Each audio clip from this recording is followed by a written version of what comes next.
Hi, my name is Vanessa, and if there's one thing I've learned in life, it's that people only respect you when they think you have something they want. Love, loyalty, even basic human decency, it all becomes conditional the moment someone thinks they've outgrown you. My husband, Darren, used to call me his greatest blessing. That was before he started introducing me as just his wife at parties. Before he started acting like being married to me was some kind of favor he was doing for a charity case, before the laughs, before the betrayal. But I'm getting ahead of myself. Let me tell you how the man I loved more than life itself went from being my everything to laughing in my face during our divorce, and how that laugh got stuck in his throat the moment the judge read out my net worth. When I first met Darren, I was 24, fresh out of business school, and working at a small logistics firm while trying to build my own consulting side hustle. He was 28, charming, confident, and already working in corporate finance. He had this magnetic energy, like he knew who he was and where he was going. I guess in a way, I was drawn to his confidence because I still felt like I had so much to prove. We met at a mutual friend's birthday dinner. I remember him making this cheesy comment about how I ordered the most efficient cocktail on the menu. I laughed too hard, probably, but I was smitten. And soon he was taking me on weekend trips, showing up at my apartment with takeout and flowers, calling me every night. Darren made me feel seen. Like all the nights I stayed up working, all the stress and ambition, it wasn't just mine to carry anymore. We got married 2 years later in a modest but beautiful ceremony. I wore my mother's vintage lace gown. He wore that smug grin he always had when he thought he was winning at life. At first, everything felt hopeful. We moved into a rental house while he stayed in finance. And I finally got the green light to start my own boutique consultancy focused on optimizing logistics for small and medium-sized e-commerce businesses. It was niche, but I knew there was a market. In the early days, I poured everything into it: time, money, energy. I worked from the kitchen table while Darren watched Netflix or played Xbox in the living room. He'd pat me on the head and say things like, "You're cute when you pretend you're the CEO of Amazon." I'd laugh it off. At the time, I thought he was just teasing.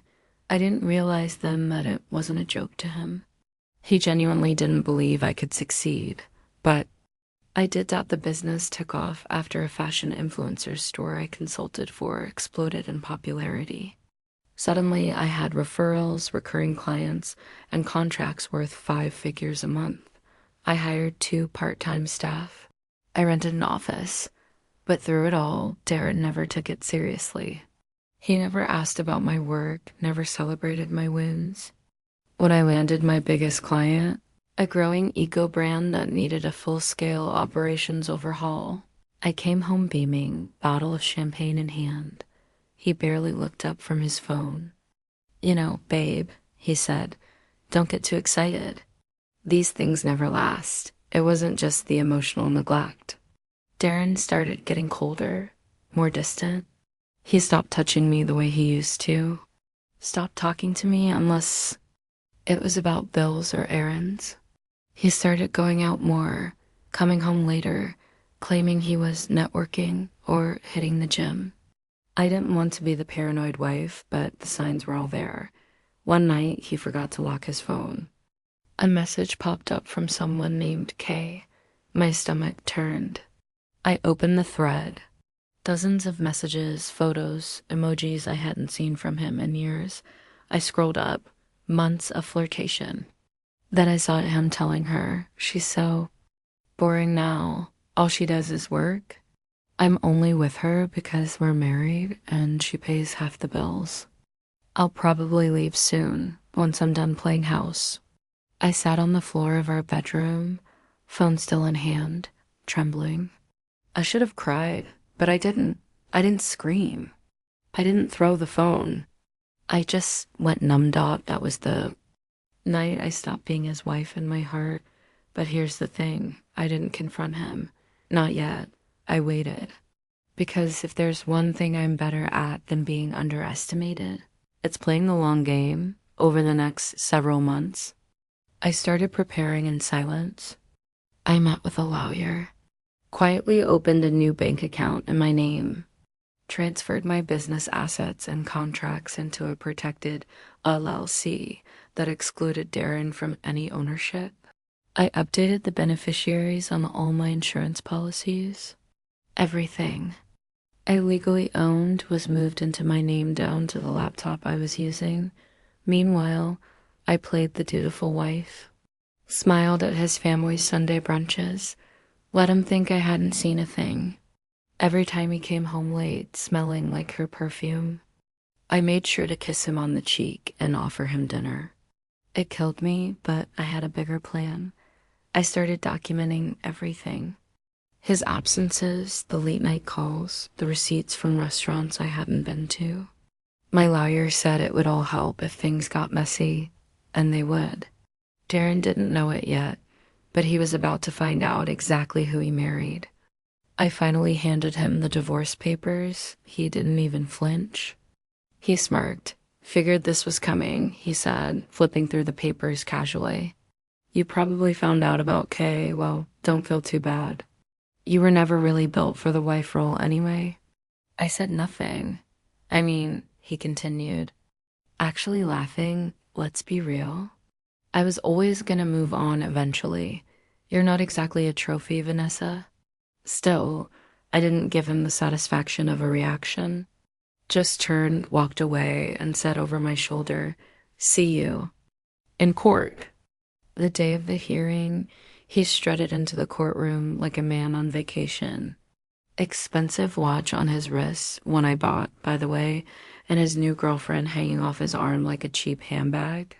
He didn't even glance at me as he sat down, like I was already irrelevant, but karma doesn't wear a clock.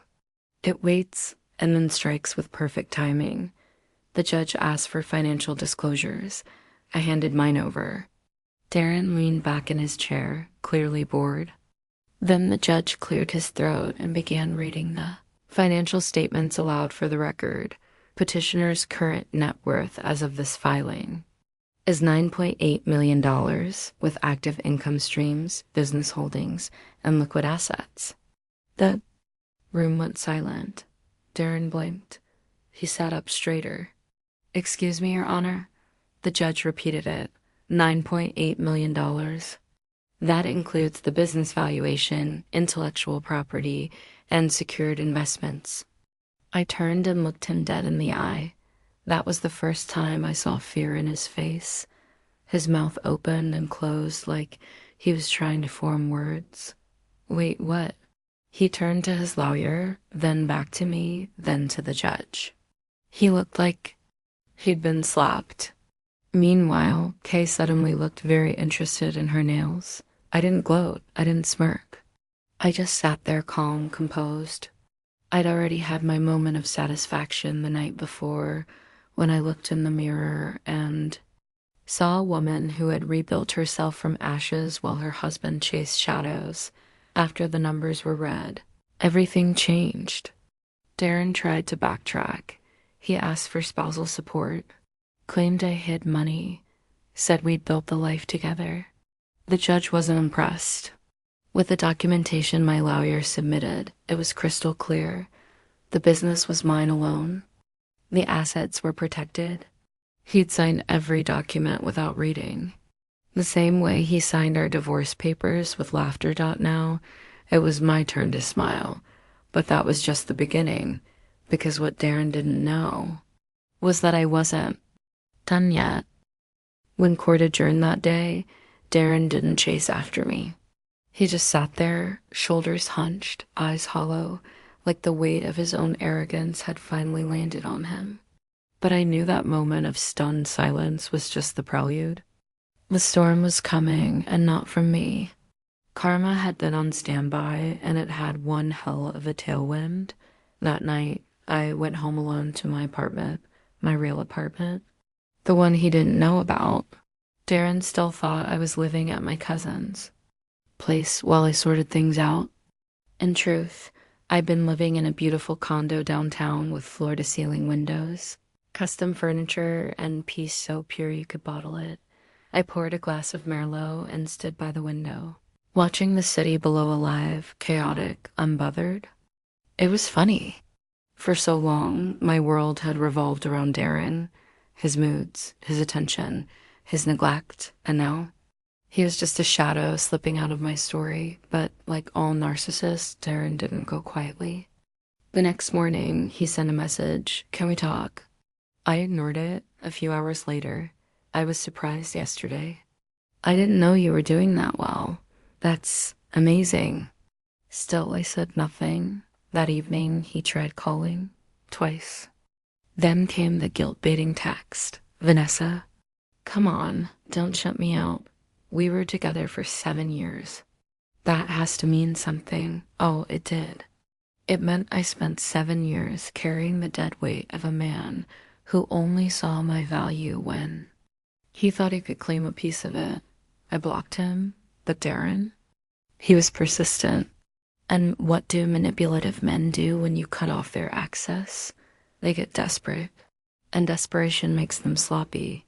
A week later, my assistant forwarded me a curious email.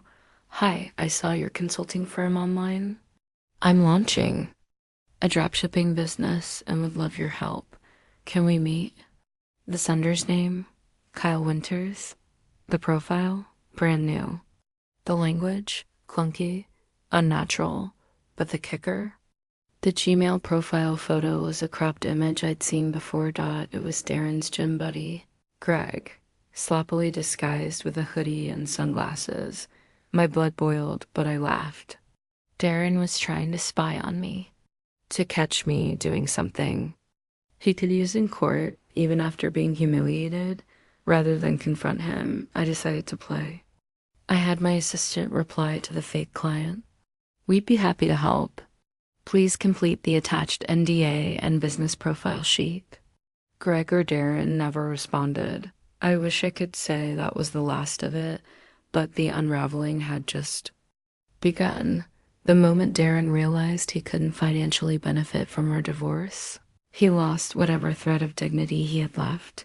He started bad-mouthing me to mutual friends, telling them I'd cheated, that I was cold, money-obsessed, and manipulative.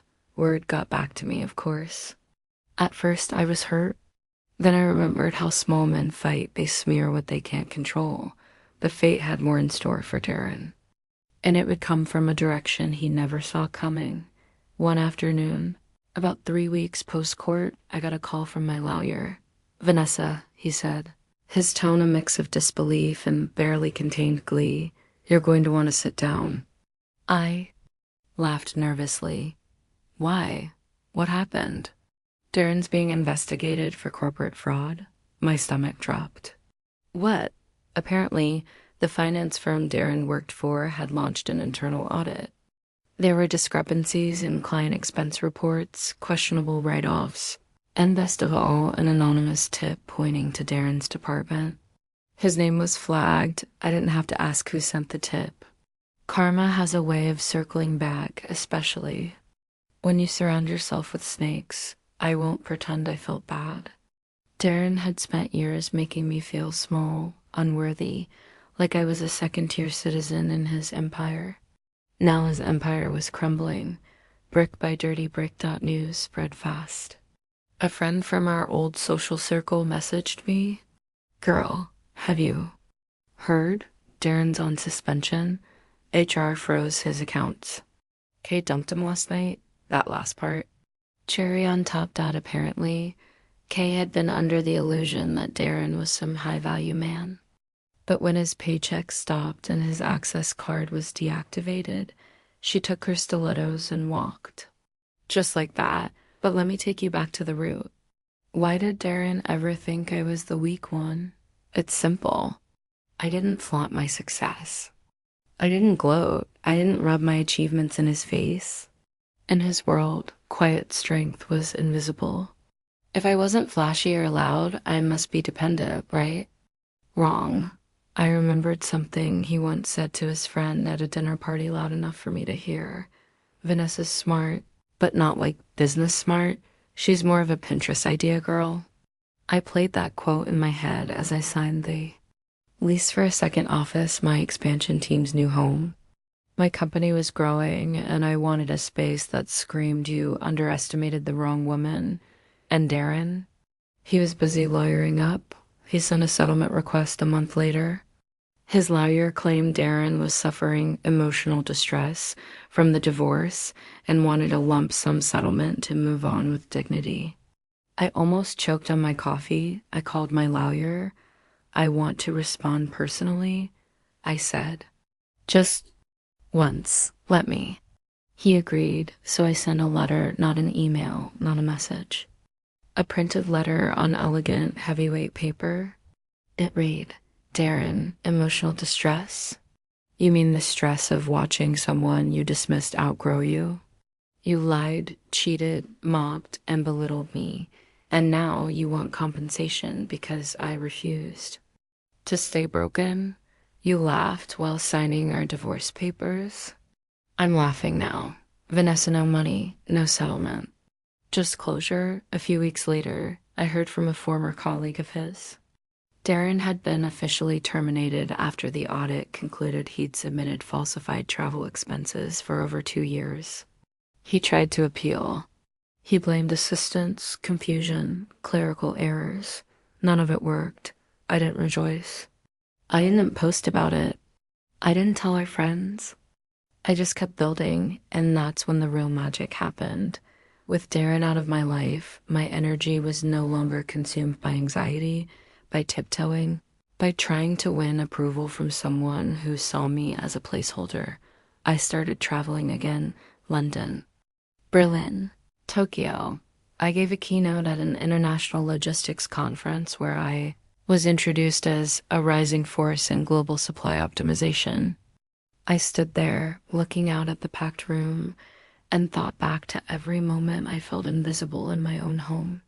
I thought about all the nights I went to bed early while Darren texted Kay, all the dreams I muted to be more palatable. I wasn't angry anymore. I was free, but life had one last twist waiting. One afternoon, while I was in my office preparing for a client call, the receptionist buzzed me. There's a Darren here to see you. He says it's important. For a second, I froze. Then I said, send him in.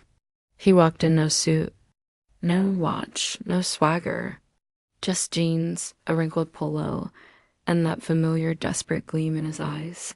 Vanessa, he began, voice softer than I'd ever heard. Please, I needed to see you. I stayed seated. Make it quick. I messed up, he said. I didn't realize. I thought you were less than you. I interrupted. He looked down. I was wrong, he whispered. I see it now. You were everything. You were everything. I was an idiot. I was scared of how fast you were growing, how strong you were becoming. It made me feel small. And there. It was the first honest thing he'd ever said to me, but it was too late. I stood up and walked to the door. Darren, I said calmly, you didn't lose me because you were scared. You lost me because when I needed your support, you offered mockery. When I needed a partner, you became a parasite. He didn't move. I hope you figure yourself out, I added, but you don't belong in this chapter. And with that, I gently closed the door. Behind me was the man who used to laugh at my dreams. In front of me, an empire of my own making. It's funny, really. We spend so much of our lives trying to hold on to people, to relationships, to who we think we are. And then one day you let go, and the silence that follows, it's not emptiness. It's peace. After Darren walked out of my office that day, I didn't cry. I didn't rage. I didn't even breathe a sigh of relief. I just got back to work. I had a team to lead, a brand to scale, a keynote in Singapore to prep for. His chapter was closed, sealed with the sound of that office door clicking shut behind him. But the universe? It wasn't quite done with him yet. 3 months after our final conversation, I got a message from an unfamiliar number. Hi, Vanessa. I'm Darren's sister, Lila. I know this is strange, but can we talk? It's important. I hesitated. Darren and I had barely interacted with his family after the divorce. They'd always been polite, but distant, especially his sister. The one time she called me after the court hearing, it was to say, I hope you're not proud of yourself. I hung up on her. Now she wanted to talk. My instincts screamed, don't, but curiosity. It has claws, so I agreed. Public cafe. Neutral ground. Lila arrived 10 minutes late, flustered and red-eyed. She barely said hello before diving in. It's Darren, she said, voice shaky. He's not doing well. I folded my arms. That's unfortunate. She gave me a look, half pleading, half ashamed. I know you don't owe him anything, but I think he's having a breakdown. He's been living with our parents, can't hold a job, barely eats. I caught him staring at your old Instagram post last week. Why? Are you telling me this?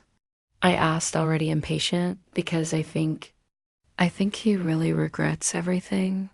He won't say it, but he's spiraling. And whether you care or not, you're the only person who really knew him. I let that sit in the air. Knew being the operative word. Lila leaned forward. Please, just talk to him. Maybe hearing something from you would snap him out of it. I sat back, lips pressed together. And then I said the one thing I'd been holding for months. He didn't spiral because he lost me. He spiraled because he finally met himself and didn't like who he saw. Lila's eyes welled up. I didn't comfort her. That conversation haunted me, though not because I felt guilty, but because I couldn't shake the image of the man who once laughed through our divorce, now withering in a guest bedroom, obsessing over filtered images of a woman he never truly saw. A few days later, I found myself pulling up his LinkedIn. He hadn't updated it since the audit. I Googled him. No new employment. No professional updates. Just a smattering of personal post-scripted quotes, self-pitying ramblings, and one photo with the caption, lessons learned too late. I almost felt sorry for him, but life moves fast when you stop dragging dead weight behind you. My company expanded into the European market. I hired a director of operations. I launched an accelerator program for women-owned businesses in underserved communities. For the first time in my life, I wasn't just surviving. I was building. Legacy. And then I met someone. Not in the way you'd expect. There was no romantic music or dramatic glances across the room. Just two people in a co-working lounge, fighting the same espresso machine. His name was Jonah, founder of a green logistics startup. Brilliant, kind, calm in a way that made you want to slow down and breathe. He respected people's time, asked thoughtful questions, remembered small details. He didn't talk about his exes. He didn't compare credentials. He didn't make jokes at my expense. He saw me, not the business, not the image. Me. We started slow coffee, walks, brainstorming over whiteboards. Then dinners, late night calls, weekend trips. It felt like rediscovering a part of myself I hadn't realized I'd buried. And with Jonah came healing. Not because he fixed me, but because being with him reminded me of how much I had fixed on my own. One night, a year after the divorce, Jonah and I were hosting a networking mixer in our shared office space. I was mid-conversation with an investor when I noticed a familiar shape through the glass doors. Darren.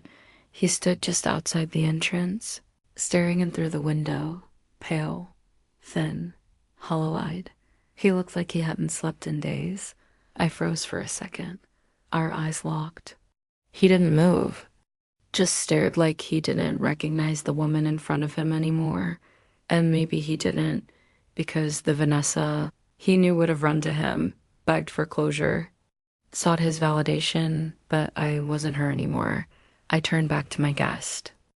smiled, and continued the conversation. By the time I looked back, Darren was gone. That should have been the end. But Darren, he wasn't a man who learned cleanly. He clung to the past like a lifeboat, even if it was already sinking. A few weeks later, I received an anonymous envelope. Inside were three things: a printed photo of me and Jonah on our first weekend getaway, a flash drive, a single note: "You should know who you're really dating."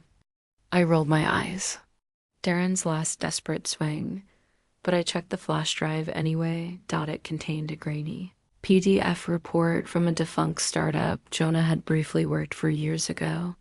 Apparently, the company had faced a lawsuit for breaching a logistics contract. Jonah had been a junior operations officer, nowhere near the top. The document didn't even name him. It was weak. Pathetic, even. Darren had spent months digging for dirt and came up with moldy breadcrumbs. Still, the gesture pissed me off, not because I believed it, but because he had the audacity to try and sabotage the one thing I'd built beyond my business, my peace. Called him. He answered on the second ring. "Vanessa." "What are you doing?" I said, voice low and sharp. "You deserve to know the truth," he said, smugness laced with desperation. "Jonah's not who you think he is." I laughed, but it was cold. Says the man who faked a startup pitch deck just to spy on me. Silence. "You've lost Darren," I said with calm finality. "Not just the marriage. Not just the money. You've lost access. You don't get to shape my life anymore." His voice cracked then. I don't know how to fix it." "You don't," I said. "That's the point." And I hung up. That was the last time I ever heard his voice. Years passed. My business became an industry leader.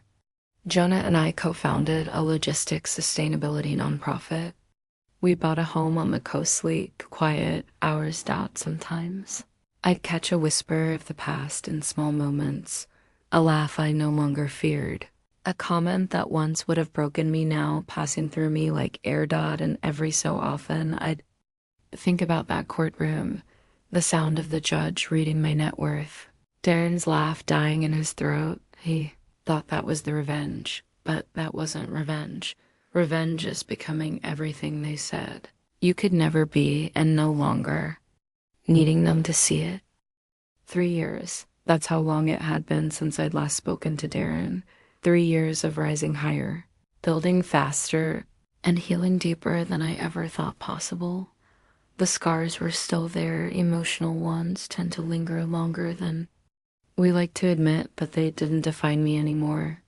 They didn't itch every time I heard a laugh in a crowded room or saw a couple arguing at a sidewalk cafe.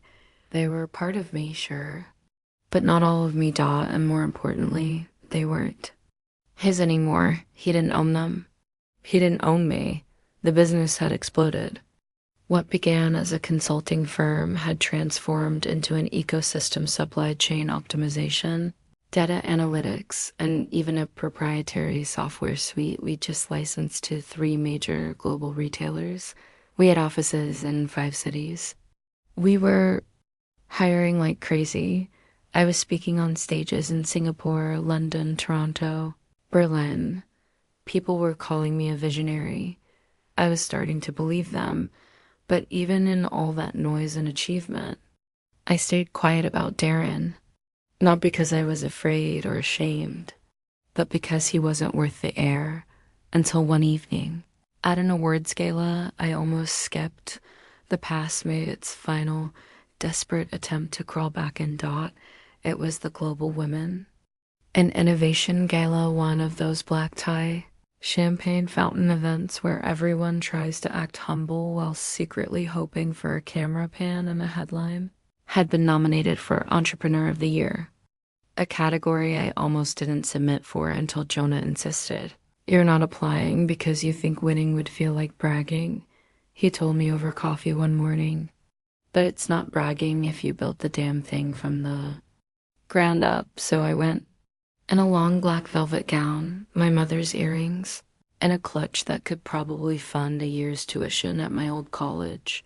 The night was electric. Powerful women, laughter, stories of resilience.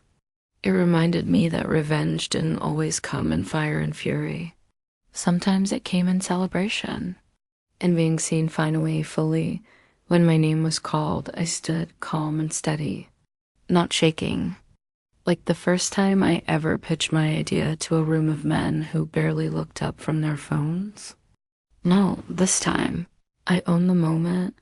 I walked to the stage under golden lights and took the mic. I used to believe that success was a destination I began, but I've learned it's not a place you reach. It's the journey of proving to yourself every day that you're no longer living small to make others comfortable. The applause was thunderous. I spotted Jonah near the back, clapping, smiling like the sun. I saw my team, some of them crying, and then I saw him, tucked in the corner, half hidden near the caterers, in a borrowed suit that didn't quite fit. Darren. My breath caught. Just for a second, he looked diminished, like a man who was invited as someone's plus one and immediately realized he didn't belong in the room. His eyes met mine, not with malice, not even with longing, with shame. I stepped off stage, walked past clinking glasses, congratulatory smiles, whispers of, "You deserve that." But I didn't stop until I reached him.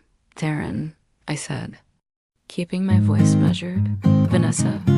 He looked startled, like he hadn't expected me to approach. Like he'd only come to haunt, not to be seen.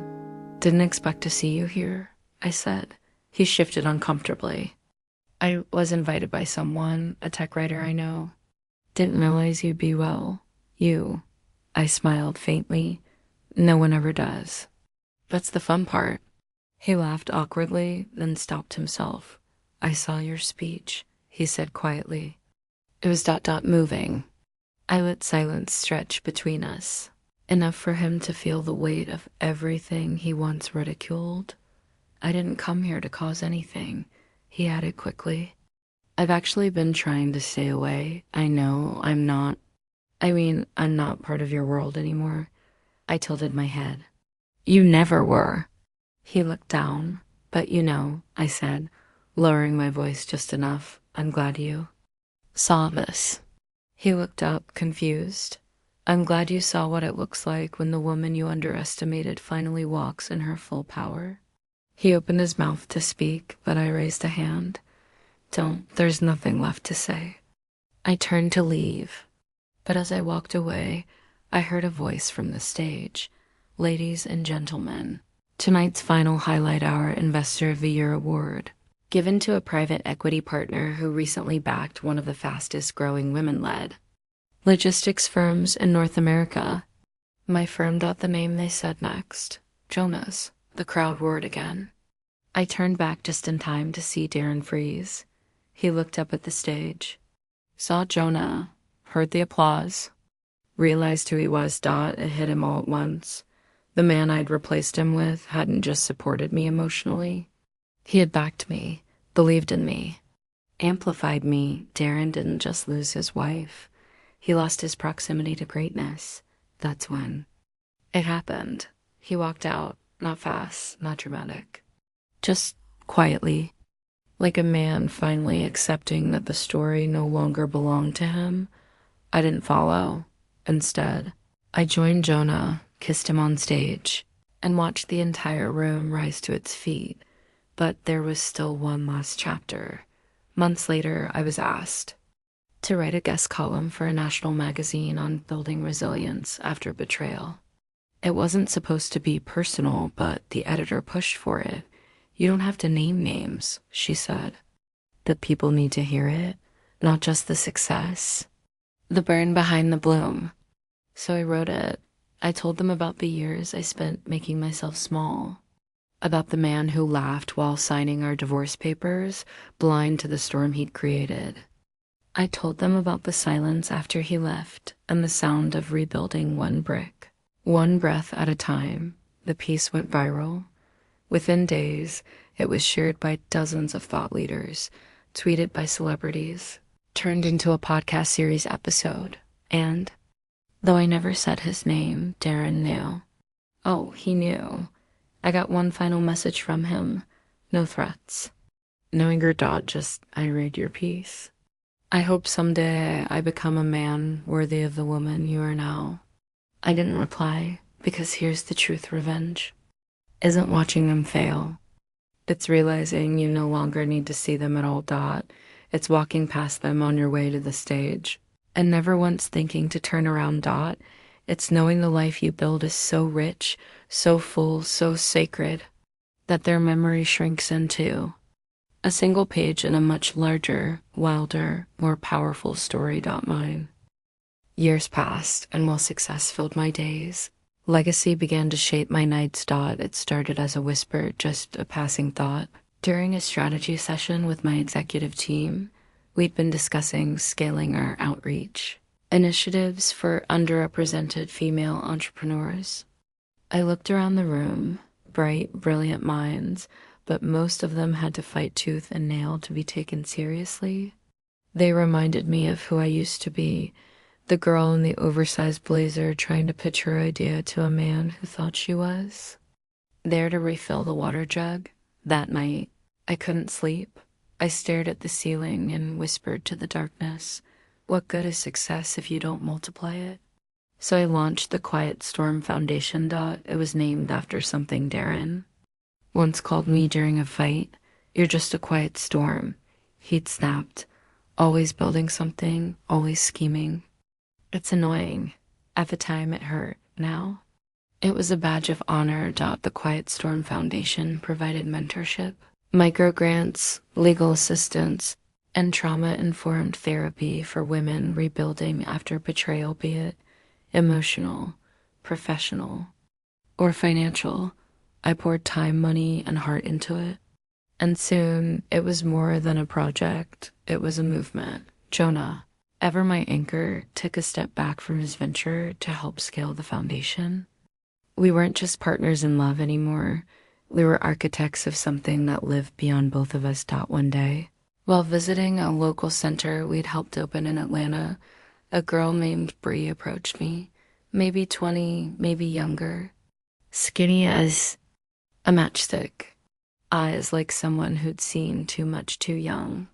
You're the woman from the article, she said. I nodded, dot. She swallowed hard. My boyfriend used to laugh when I talked about starting a business too. My heart cracked open. He told me I was stupid, that I couldn't even fill out a tax form without him. Then he used my name to open a credit card and wrecked my score. I sat down beside her. She didn't cry. Neither did I, but I took her hand, looked her in the eyes, and said, you are not broken. You are just getting started. Later that night, I cried harder than I had in years. Not from pain. From purpose. I never wanted revenge to be my identity. I wanted it to be my origin story. And yet, sometimes the past knocks one more time, dot. It was a Wednesday afternoon. The sun was soft through the office windows. I was reviewing grant applications when my assistant buzzed me. There's a visitor here. He says it's urgent. His name is Marcus Monroe.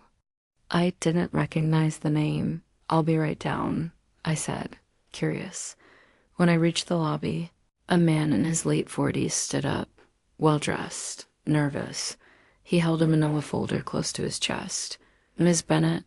He asked. Yes, he cleared his throat. I'm sorry to show up like this. I work with family records and estate law.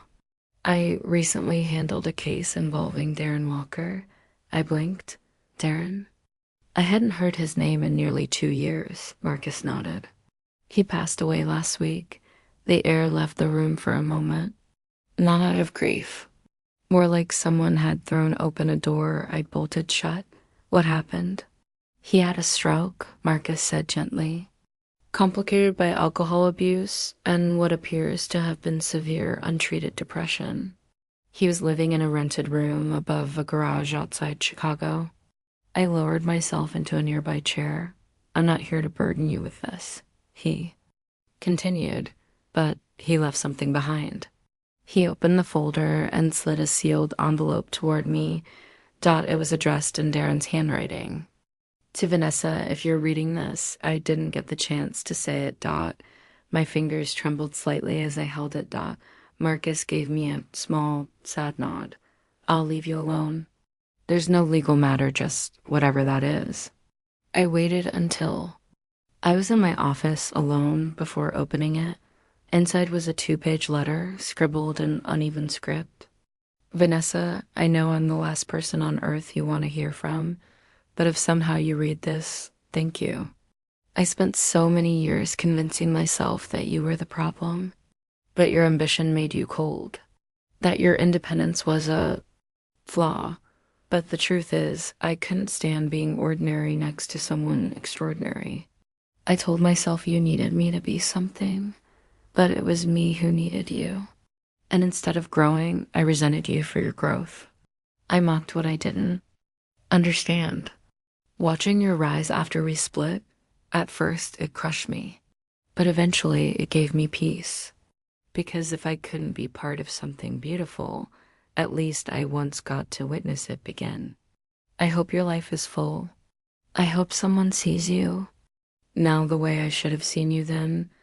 I never deserved you, but I am so, so proud that I once called you mine.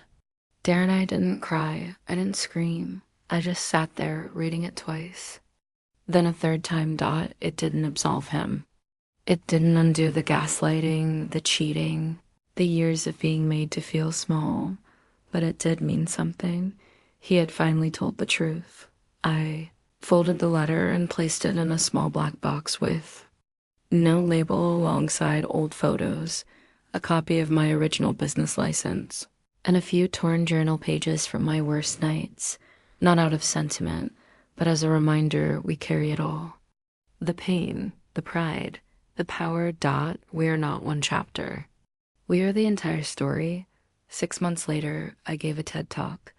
Topic: Reclaiming Power After Betrayal.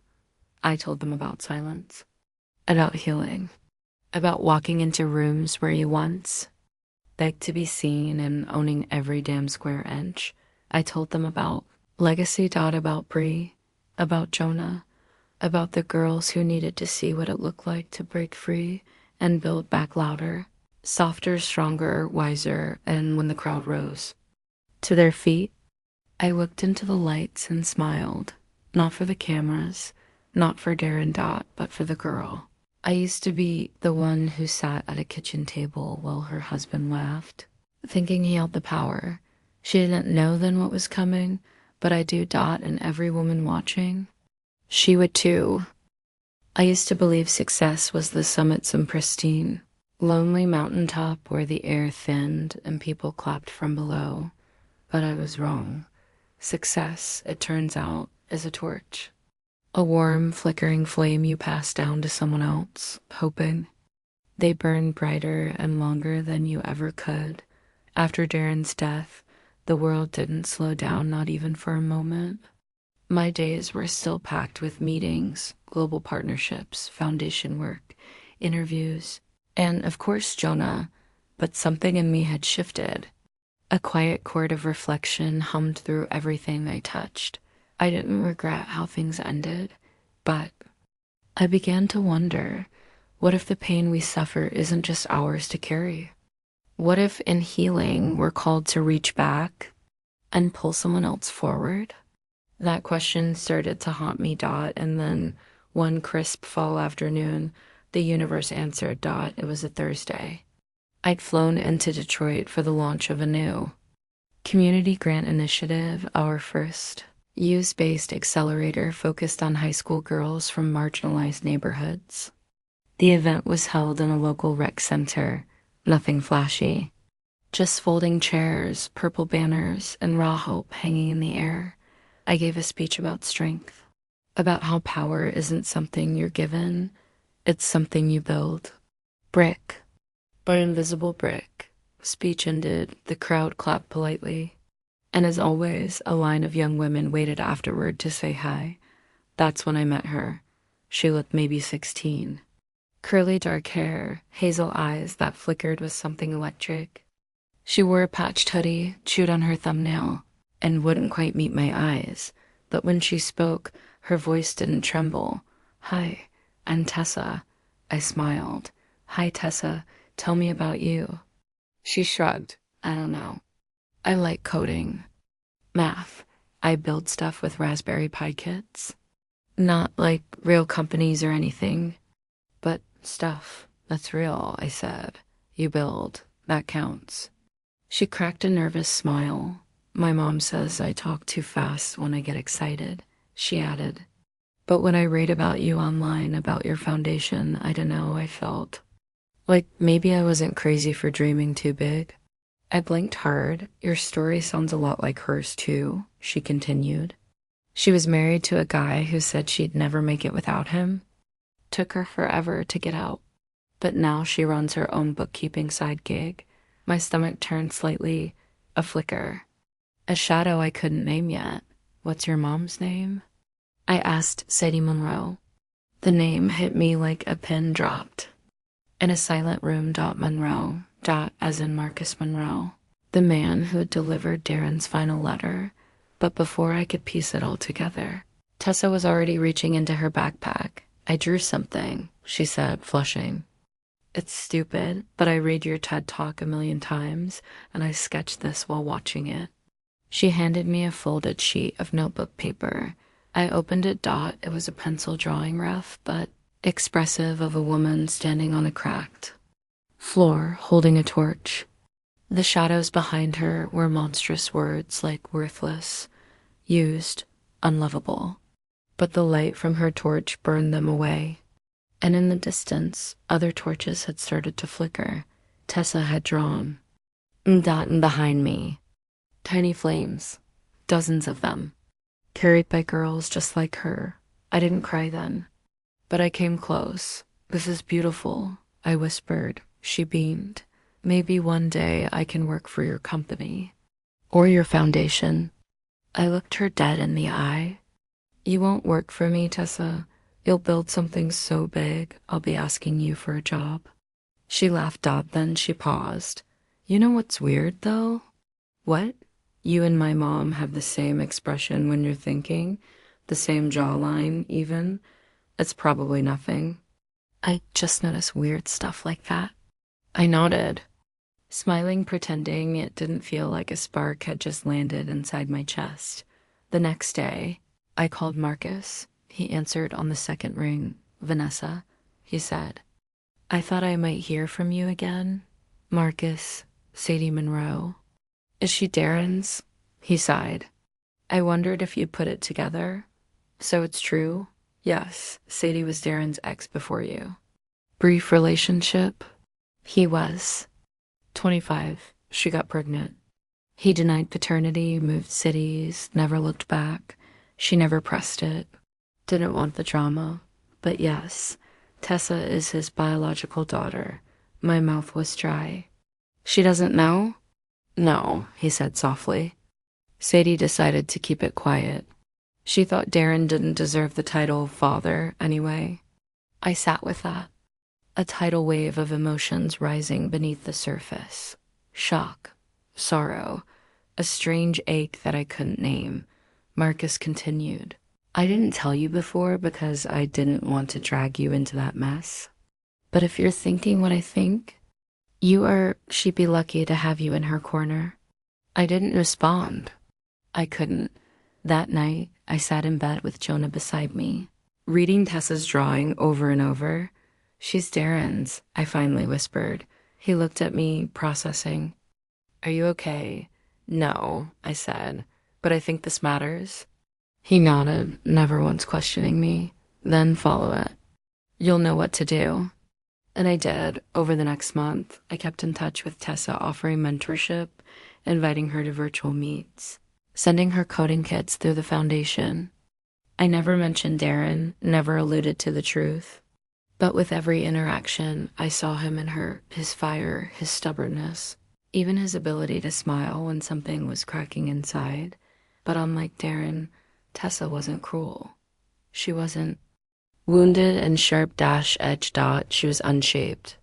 Still in the becoming, one afternoon, Sadie called me. I could hear the hesitation in her voice. She's asking questions, she said, about her dad. I think she's starting to guess. I can talk to her, I offered gently, but only if you're okay with it. I think I'd like that, Sadie said. You're the only one I trust to carry it carefully, and so we met, just the three of us. A quiet park, 2 lattes, 1 truth. Tessa didn't cry. She didn't yell. She just sat there, wide-eyed, lips pressed. Together? He was your ex-husband? She finally asked. I nodded. And my father? Another nod. She looked away, then back at me. Was he a bad man? I exhaled. He was a broken man. One who made others bleed so he didn't have to feel his own wounds. She swallowed. But he wasn't all bad, right? No, I said. But he made a lot of selfish choices, ones that hurt people, ones I don't think he ever fully healed from. Silence again. Do you hate him? She asked. I shook my head. I used to. But now, I just hope you grow into everything he wasn't brave enough to be. Tessa didn't speak. She just leaned forward and hugged me hard. And in that moment, I realized this was the final chapter, not revenge. Not money. Not viral fame. Legacy. Not because of what Darren left behind, but because of what I chose to carry forward. Years from now, when Tessa stands on her own stage, holding her own torch, no one will know the name of the man who once tried to dim her light before she was born. They'll only know the woman who stood beside her burned, but still burning, whispering, "You're not his ending. You are your own beginning." Some people think healing is a finish line. They imagine it like a ribbon you burst through, arms raised, victorious and done. But healing, it's quieter than that, slower. It creeps in one breath at a time, sometimes in boardrooms, sometimes in bedrooms, and sometimes in broken little parks with 16-year-old girls who unknowingly carry your past in their DNA. It had been nearly a decade since the day Darren laughed while signing our divorce papers. 10 years. 10 years since I sat at a kitchen table wondering how to be whole again. Since I stared at a man who thought he was walking away the winner. And now I was preparing for the biggest moment of my public life. I'd been invited to give the keynote address at the International Women's Leadership Summit, broadcast globally. Over 50 million live viewers expected. The theme, legacy and leadership after loss. It felt poetic. Perfect, even. But I was nervous in a way I hadn't been in years, because this time, it wasn't just about me. Tessa would be there. In the front row. And I knew this final story, my story, wasn't mine anymore. It was hers too. It was for every girl with a father who failed her. Every woman with a man who doubted her. Every person who had to choose healing without closure. I walked onto the stage that night in a navy blue pantsuit, hair pulled back, no jewelry except for a small silver ring Tessa had gifted me a week prior. The room fell silent, and I began. I was 29 years old. My husband laughed in my face as we signed our divorce papers. He laughed because he thought I had lost, because I was walking away from our shared bank account, because I had no fancy job title yet, because to him, my worth had always been something he controlled. That laugh haunted me for years, until one day. Single quotes, until one day, I realized the sound that mattered most wasn't his laughter. It was my silence, the moment I stopped asking to be seen. Because in that silence, I built a company, a community, a life. And then I built something bigger, a version of myself so full, so healed, so powerful, that even his memory couldn't shrink me anymore. But this isn't a story about revenge. This is a story about transformation. It's about how pain can be recycled into purpose. It's about how betrayal can birth something stronger than trust. Truth. It's about how legacy isn't what you leave behind for the world. It's what you ignite within the people still, climbing their own mountains. Today, my life is loud with joy, with peace, with partnerships that elevate me instead of drain me, with a foundation that has helped over 5,000 women rediscover their voices, with a daughter not by blood, but by bond, who reminds me every day that we are not defined by those who abandoned us, but by those who showed up when it mattered most. So to every woman listening right now who's still healing, let them laugh. You build, and one day they'll be watching from the shadows while you take the stage. The applause that followed was thunderous, but I didn't need it, because in the front row, Tessa stood not clapping, not smiling, but crying, not from sadness, from something deeper, from recognition, from knowing that her story had already begun to change. After the speech, people flooded the green room. Media, executives, even a few celebrities. But all I cared about was one person. Tessa walked in slowly, eyes wide. "You meant me, didn't it?" "You?" she asked. I smiled, throat tight, every word. She hugged me without asking, without hesitation. I held her like a mother, a mentor, a mirror. Then she whispered, "I want to speak one day, like that, but about girls like me." "You will," I said, "and I'll be in the front row." 6 months later, she did that. Tessa gave her first TEDx talk, titled "Not My Father's Fire, Reclaiming Identity from Absence." It was raw, brave, electric. And as I watched from backstage, tears streaming down my cheeks, I realized this story, my story, had become hers, had become theirs, because when you break free, when you rise, when you finally choose to become the version of yourself no one thought you could be, you don't just change your life, you become proof. And that's the real revenge. Asterisk, I still have Darren's letter. I keep it locked in a drawer beneath Tessa's drawing and my very first business plan. I don't look at it often. I don't need a. It's not a wound anymore. It's just the ghost of a life I outgrew. And on quiet nights, when the house is still and the stars flicker above the ocean outside our window, I curl up beside Jonah, my partner, my equal, my forever calm, and I think about the girl I used to be. The one who sat in silence, the one who held back tears while her husband laughed. I don't pity her anymore. Love her, because she didn't just survive. She built, and she never looked back. Asterisk, if this story moved you, if it lit even a small fire inside you, don't let it go out. Tap that like button. Leave a comment telling us the moment you knew you deserved more. And hit subscribe for more stories like this, stories that prove healing is possible. Justice is satisfying, and rising is always an option. And remember, let them laugh. You build. Because one day, they'll realize they were never the main character in your story. You were